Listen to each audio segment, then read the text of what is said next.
For the last few years, I've been using the Elgato HD60 as my primary way of capturing gameplay for my reviews and my live streams. However, with the release of the PS4 Pro, the Elgato HD60 is no longer equipped with the technology to capture gameplay from the first 4K console. That's where the AV.io 4K comes in, a new capture card that not only captures gameplay at 1080p 60, but also native 4K up to 4096 by 2160 at 30 frames per second. Let's compare the Elgato HD60 to the Hdmi AV.io 4K and see how each one of them stack up against each other. The Elgato HD60 uses USB 2.0 and captures gameplay at 1080p 60 frames per second at 40 megabits per second bitrate. I've been using this capture card for a few years now, and as far as I'm concerned, gameplay has looked pretty good for 1080p 60. There's also an audio jack on this capture card that lets you capture live audio commentary while you're playing your game. The HD60 also acts as a splitter, so while you connect your console to the Elgato and then connect your Elgato to your computer with a USB cable, you can also still send out an HDMI signal to your monitor so you can capture gameplay while you play it on the TV. The AV.io 4K has an HDMI in port, but unlike the HD60, this supports resolutions above 1080p all the way up to native 4K. In terms of the frame rate, it can capture up to 60 frames per second on anything that's 1080p or below, and it captures 30 frames per second on anything above 1080p, including 1440p, 2160p, and full 4K. The 30 frames per second might sound like an issue in the future, but as of right now, it's not really so much of an issue because 4K games really struggle to run above 30 frames per second currently. In the future, when the hardware gets better and you can start running games at 4K 60 frames per second, that's when you'll need a new capture card. But for the time being, this is pretty much all you'll need. For the output on the AV.io, it uses a USB 3.0 port that connects the capture device to whatever you're using to capture the gameplay, may it be a laptop or a desktop computer. This desktop or laptop computer is the same device you'll be using as a monitor. The capture device you're using doesn't need to be connected to a 4K monitor either, as the AV.io 4K will still capture the video's native resolution, even though you're playing it on a 1080p screen.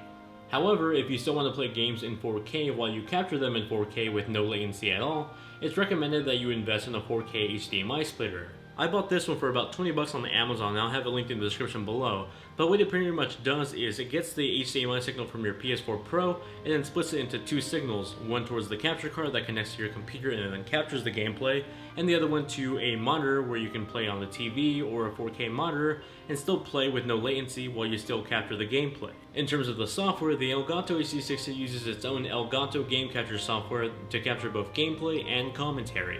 You can even live stream from the application and add effects to your live streams. It's definitely a much better software experience than the AV.io 4K, and that's just because the AV.io 4K doesn't come with dedicated software, and it's sort of a drawback and sort of isn't at the same time.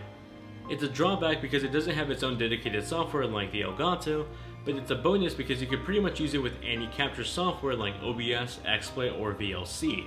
Depending on the software you use to capture gameplay with the AV.io 4K, you can capture and view gameplay as you play, getting rid of the second monitor altogether. However, some programs will add latency, making more competitive games harder to play in real time, VLC for example. For those of you that want to play competitively while you also capture gameplay in 4K, I recommend picking up the HDMI splitter that's linked in the description below. In terms of the quality, both devices look great at 1080p 60 frames per second.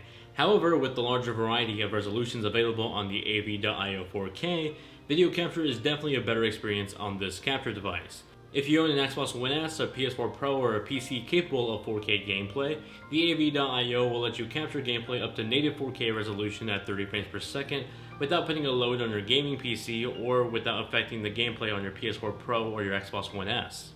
If you have an Xbox One S, this means that you can capture the upscaled 4K gameplay it can output, and if you have a PS4 Pro, you can capture 4K supported games like Uncharted 4, The Last Guardian, and Final Fantasy 15. The AV.io 4K is a nifty device, but it definitely has some kinks as a first generation 4K capture card. The lack of a splitter is rather annoying, as most would want to capture gameplay while also playing their games on a dedicated 4K screen, not their PC capture machine. One can get a 4K splitter for this for about $20, but that adds $20 to the already $400 price tag of the AV.io. However, the capture device does capture 4K footage pretty well, and although it doesn't come with dedicated software, it does allow you to pretty much use any software you'd like, and considering most people buying this capture card are going to want it for gameplay, you're pretty much all set with programs like OBS and XSplit. you should be fine in the software department. The AV.io 4K is definitely a premium product and a very expensive one, but a very nifty tool, especially if you are a gaming YouTuber like myself that requires to sometimes capture 4K gameplay off a PS4 Pro for comparison's sake, or whenever there's a new game coming out and you want to capture the best quality available. This is also pretty handy if you have a gaming PC that can play 4K games, but you don't want it to be too taxing on the PC already if you want to stream that 4K gameplay or capture it while you're playing it.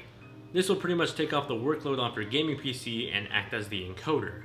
However, if you're only gaming on a PS4 Slim, Xbox One, Wii U, or a mid-range gaming PC, then I'd recommend just picking up the Elgato Hd60. It's about half the price of the AV.io 4K, and it lets you capture pretty great gameplay at 1080p 60 frames per second, and it's what I've pretty much been using on this channel before I got the AV.io 4K. If you have any questions about either one of these capture cards or just capturing gameplay in general, feel free to ask me in the comment section below or just tweet me your question at Luis_GVN. While you wait for my next video, you can check out my last two videos I just put up. I just put up my top 10 anticipated games of 2017 and a tribute to the Nintendo Wii U. You can also click on my face to subscribe, click the Twitter icon to follow me on Twitter, I really do recommend that one, and scan the Snapchat code to follow me on Snapchat. Thank you all very much for watching, hope you guys have a great day, and I'll see you all in the next one.